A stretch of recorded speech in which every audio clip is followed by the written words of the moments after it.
Check us out to hear the latest on life in the volunteer state. Yvonnca and her guests discuss everything from life, love, and business with a Tennessee flair. It's a Tennessee thing. Always relatable, always relevant, and always a good time. This is Talking Tennessee, and now your host, Yvonnca.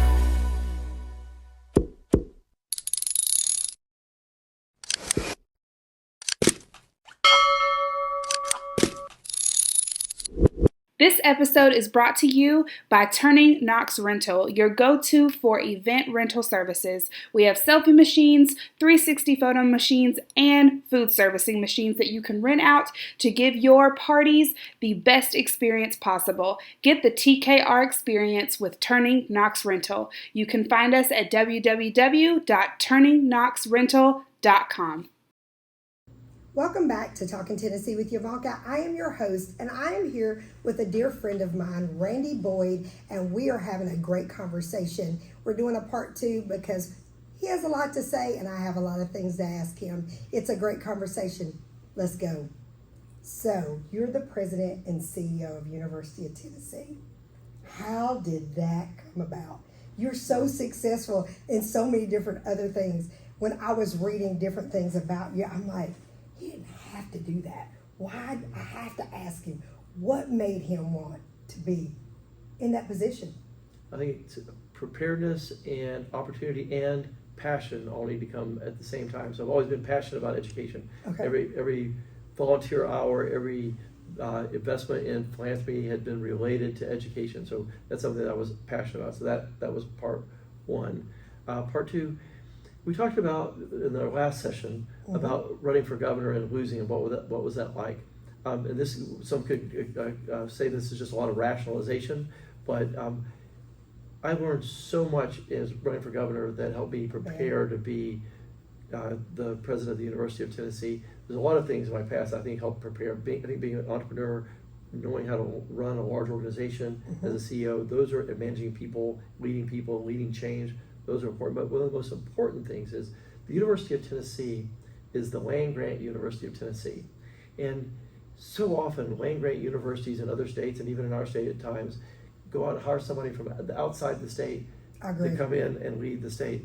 And I always think, how can you serve the people of Tennessee if you don't know them? That's true. Running for governor, if nothing else, you get to know the people of the state. You know everybody in every single corner. Stories. You know, you talk to the people at the Taco Bell or the there's a group of old men, the wise men of the community, in every town that at 8 o'clock every morning are sitting around talking at a table, having a coffee at either a McDonald's or a Burger King. It's a different place at every town, but you get to sit and talk about those people and get to understand what's on their mind, and so all those things I think prepared me. And for me, it was a serendipitous opportunity. I had no intention of ever being a university president. It was the furthest thing from my mind. President of the University of Tennessee, Joe DiPietro, called me one day about a week after the election. He had supported me. I went by to see him, and at the end of lunch, he surprised me with the idea that maybe I could serve. I went back and talked to my wife about it, and we'd had all these vacations that we were going to plan after the election that I was going to do. Yes. Now that I had some extra time. And we managed to get one of them in. Took a week off, and then came right back and started serving as the president of the University of Tennessee. Wow, a week later. Well, let me be clear. So I came back from the vacation. Okay. The board voted me to be the next president, but this was September, but I officially didn't start until the current president quit and or retired in November 26th of that month, 2018, or that year, 2018. But wasn't doing anything anyway. I thought, I want to hit the ground running. So I immediately started working. I'm not going to get paid when I take the job. I'm not getting paid now. I might as well go to work. Yes. So I was interim president in waiting. So I traveled all over the state, talking with each of the campuses, the Institute of Public Service, extension offices, just getting to know the organization. So on my first day, we already had a clear set of ideas on what we're going to do. Okay. So when you walked in the door and you said to Jenny, I have this opportunity, and what do you think? Did she tell you you're crazy? No, or did she say, one of the many okay, things, let's do it? One of the many things I've been blessed with, but none better than my wife, who's always been supportive. Yes. She may have thought I was crazy, but she's always been supportive. Let me say this about marriage, and I'm glad you touched on that. I truly believe to be truly successful, you have to be equally yoked. You have to have someone in your life, if you're married, someone in your life that will cheer you on, hold you accountable of being successful, and tell you and push you in uncomfortable positions of, okay, you can do this. I know my husband has pushed me in areas that I'm like, I can't do that. And he's like, oh, yes, you can. And Jenny's probably that person for you, and you're that person for her. Every time I see you and Jenny out, y'all walk united. And I noticed that. It's just like y'all are in this together. And you can see it in your face. You can see it in just how y'all talk to people, and just really love on this community. When we were at the light show at the zoo, do you remember that? I do remember at the that. zoo, and me and you were standing there talking, and she was right there beside you talking. Yeah, me and you talking, but she was there like your support when I said, okay, are you going to come on the podcast? And you're like, I'll come, reach out to me. Mm-hmm. But she had that smile in her face to say, it's okay. She didn't say anything, but that face and that smile on her face. So please tell Jenny, thank you so much, I will because do it gave that. me comfort. So let's go back to being the president of the University of Tennessee, the biggest, platform in Tennessee. So when you got into the position, what was your dream? Well, And are you making it? Yes. Your When we vision. talk about the first thing, though, just when you first take the role of the president of the University of Tennessee, Okay. I remember one of our marketing people had just come up with this campaign, Everywhere You Look UT. I wanted to be supportive and encouraging, but I thought, I don't really get that. That doesn't make any sense. I don't understand. Within the first 2 months, I realized what we were trying to say. We are literally everywhere in the state. Mm-hmm. Every single county in 4-H, 156,000 4-H students. We have 10 research centers are totaling over 40,000 acres, the 5 campuses managing Oak Ridge National Labs. We have the health sciences in Memphis that have over 800 clinics all across the state with faculty and students training and studying in them. It's massive. It's a great organization. So I think I started off with 5 big goals. We were able to accomplish all those pretty quickly. Mm-hmm. And then we've since, of course, added others for the decade. Our goal is to make this the greatest decade in the history of the University of Tennessee. We're halfway through the decade. I started in 2018. 2020, we announced this goal of making this the greatest decade. That's a big goal, by the way, because we've been around for 232 years. To say that this is going to be the greatest decade after the other 22 decades before us, that's ambitious. That's a big, hairy, audacious goal. But I think we're making you're there. progress. I think we you're there. haven't got there yet because we're only halfway through the goal, but there's never been a first half of a decade that comes anywhere near what this first half has been. And that's due to the great team we have. Well, I'll tell you this. Being on campus, first of all, let me give you a little background of our family. We're an alumni family. My husband and his sisters all went to University of Tennessee, okay? And then my father-in-law taught in Tickle Engineering Really? for 30 Wow. years, okay? Fantastic. And so 3.5 years ago, God puts in my life, in my ear, that I'm going to open this company. It's called Turn & Knox. And so I went to my husband at 10:30 at night, Randy, and said, I've got this idea. I just knew he was going to tell me no, Randy. And he said, it's brilliant. Let's do it. So at 10:30 at night. So anyway, I start embarking on that, and I was like, okay, I'm a real estate agent. So where can I go that I can give back to my community at the same time build this business that it doesn't affect my real estate business? I didn't want to give up my real estate career. Okay. And I said, and I want to do business with everybody, but you have to have your eye on something. University of Tennessee was it. And so when I decided that I wanted to come after University of Tennessee and see if I could bring something that University of Tennessee needed, I started seeing you all over campus. And I would see you talking to the students. I'd see you talking to the faculty. I would see you talking to dignitaries. I saw you talking to everybody. And the reason why I'm bringing this up, you remember a minute ago you said, we're everywhere, okay? Well, when that first came out, I was like you. What does that mean? what does that mean? The more and more I kept coming up on campus, I noticed, I was like, okay. And then I kept seeing everywhere I would come off of campus, UT was. Mm-hmm. So then when I would see you, I'm like, he talks to everybody, and it's not downing anyone, but I'll say this, when you're well-rounded, that you allow yourself to stay humble and the humility just pours out of your soul, you can see it. Randy, I have watched you in rooms that you can come off a stage and you can tell that you're tired, because when you speak, you do get tired. But I've watched people walk up to you. I've never seen you like shun somebody and tell somebody, oh, not now. I've never seen you do that. You've always given that person their moment. So let me say this. Have you always been that way? That's my first question. Have you always been that way? Yeah, I think my mom would always tease when we go on a vacation. We're at the Holiday Inn swimming pool. I never met somebody that was my friend. So I've always been open to new friendships and new relationships. So I think that part came naturally. I think back to maybe this is your second part of your question. I'm jumping ahead. You're fine. I'll just say that both Virginia and I think most people, not everybody, but most people are who they start off being. And I was this kid working in injection molding machines to pay my way through college. Then I was a salesman traveling this Dodge Maxi van with no air and no radio. I'm still trying to sell cold calls to little farm stores. I'm still that guy.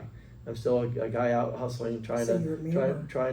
That's who I've always felt like that's who I really am. Sometimes we might have the pretense of being a president, getting up on a stage and giving a speech. I'm still that guy, just out trying to make a living.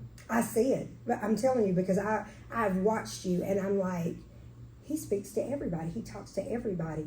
And I think that's the reason why that so many of the students, I think that's the reason why University of Tennessee, because I truly believe in the Bible, it says the head, and whatever the head does, it trickles down.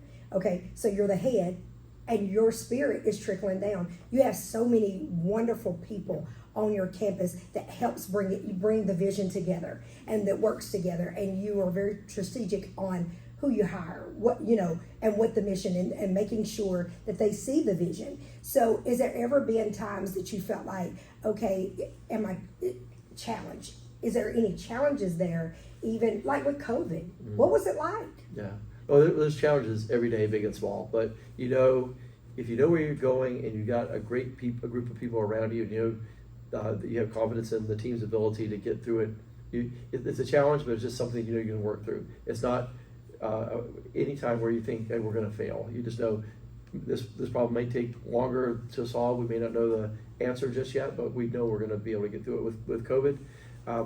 That was a great experience to go through. It's sad for any family that lost any family members. Yes. But as an organization, and to make this the greatest decade in the history of the University of Tennessee, you can't be the greatest decade if you don't overcome challenges. If it was easy the whole way, it's going to be hard to make that claim. Exactly. A great decade, any great organization has to overcome some challenges. Overcoming the pandemic was our test, and that happened on the third month of the greatest decade. But we came together. We learned to work together. If we worked together and communicated, we were stronger. We learned the value of communicating. We learned the value of being decisive when you have optimum information. You're never going to have perfect information. When we knew all that we could possibly know about a particular situation, we'd make the call. There was a lot of organizations, a lot of other universities that were kind of paralyzed, waiting for the perfect information. You just didn't have it. So we closed, we were one of the first public schools to close in the state. We felt like we needed to. We're the first ones to say we're not going to open back up this semester. And then in June, we're the first ones to say we're going to all come back in September and we're going to figure it out together. Yes. We don't know exactly how it's going to work, but we're going to figure this out. Well, I'll tell you this, being on campus as much as I am, the students seem very happy.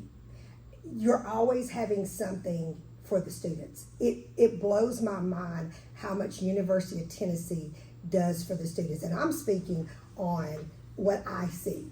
You give so much, and your staff and everybody collectively gives so much. I mean, to the barbershops for kids to get to get young people's hair cut. to the food trucks that you bring in to make sure these kids are fed, to the entertainment, the engagement, everything. When they go to the games, y'all make it such an experience. I truly believe University of Tennessee is unmatched. And I think it's because of your leadership, Randy, because you have stayed humble. Your humility just pours out of your skin. And I think it trickles down to all of your staff. You give people their moment.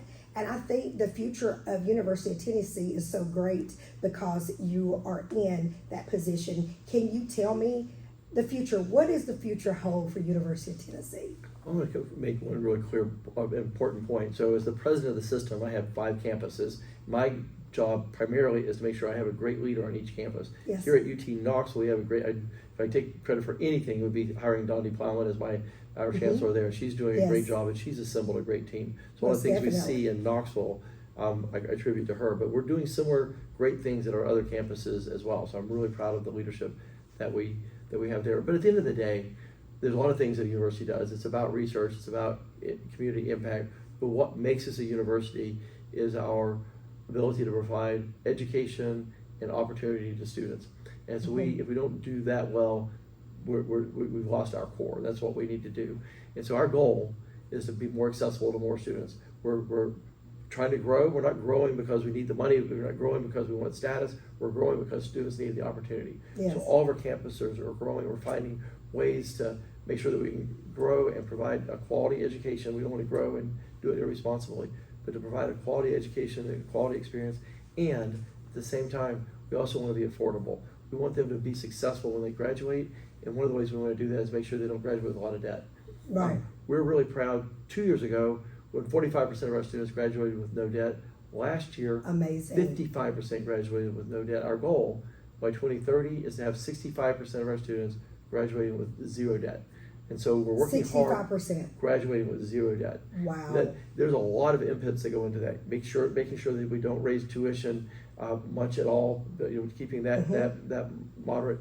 Working to get financial aid for our students that comes through endowments from donors, that comes from working with the state legislature, and to some degree with the federal government. That's a little harder to influence. Right. Making sure that we're getting all the financial aid and protect the financial aid that we have for our students. But in all, we want more students to be able to graduate, get a great education, and graduate with as little debt as possible, and then go on to have a very successful life. Well, I'll tell you this. Other than that, that's it. He said, that's it. But I'll tell you one thing that you do, you may never think about, but the vendors that you have that come service the students, you're helping a lot of families there, a lot of small business, local businesses that you're allowing to come on the campus. We're one of them. And I can say that there has been several of your staff that has made a way for me. Heather Cockrum is one of them. She has hands down has truly explained how things work, explained how to do. I've learned a lot from her on event planning, and I just want you to know you have a lot of great people that is helping vendors and in this community feed their families. And I don't know if you've ever thought about that part, but you're not just helping students, you're helping other families outside that doesn't go to University of Tennessee to feed their families. So I thank you for that. So I will, as we get to the end of this interview, what's next for Randy Boyd? Well, I've got at least 4 more years to the end of the decade. So we've got a lot of big goals to accomplish between now and the end of that. We just finished our strategic plan about a month ago. I got the board to approve it. We've got dozens and dozens of really big, hairy, audacious goals that we want to accomplish. So I want to continue on that path. Personally, Jenny and I want to continue to give back and support our community in every way that we can. The baseball stadium has been, I think, an overwhelming success. We've got a lot of ideas for ways to help develop other things around the community to make it even more impactful. And then lastly, say that, and I just talked to Jenny about this morning, and we've got to find a way to spend more and more time with the granddaughters who are growing up way too fast. Oh, wow. So you've got private time. Yes. Private time with your family. Now, and I want to touch on the baseball because it's so big. I want y'all to understand that this was years in the planning, and every time I go to the stadium, it's a great experience. And every time I go, it's something different, totally different. And so I truly want to tell my viewers and my listeners, go out to the baseball field and have a great time with your family. You will get to see how Knoxville, Tennessee is shaped. You'll get to see history, and you'll get to see how Randy Boyd is still that young man that said, I've got to work at 11 years old and make a life that he can be proud of, and his family can keep going in his legacy. And one last thing. I'm going to throw in one question for you. Okay. Here it goes. Tell us about the theater. I want people to know about Jenny's theater. So I'm the one that's maybe focused on athletics and education and some of these other things. My wife has always been a big advocate for the arts. My children and I surprised her. UT was trying to raise money to create a new theater, replace the Carousel Theater. So we had a secret foundation meeting and all agreed to fund the theater, and then unbeknownst to her, announced that it was going to be named after her. So I was very anxious the day that we announced the naming. She didn't know it, and then I thought this could go really good or really poorly for me. Yes. She doesn't like notoriety. Yes. But she was honored, and the theater turned out to be magnificent. It's just one of the most unbelievable places to watch live theater. It's so intimate. You feel like you're literally on the stage and part of whatever it is they're trying to recreate. If you haven't been, you should go. I will. And I highly recommend you to go. So, Randy Boyd, everybody, he's done. Thank you. Thank Appreciate you. it. Thank you. Thanks for listening to Talkin' Tennessee with Yvonnca. Watch out for our weekly episodes from the First Family of Real Estate, and check us out on the web, www.yvoncasalesrealestate.com. See our videos on Yvonca's YouTube channel, or find us on Facebook under Yvonnca Landes and Twitter @Yvonnca Landes. And don't forget to tell a friend about us. Until next time, Yvonnca signing off.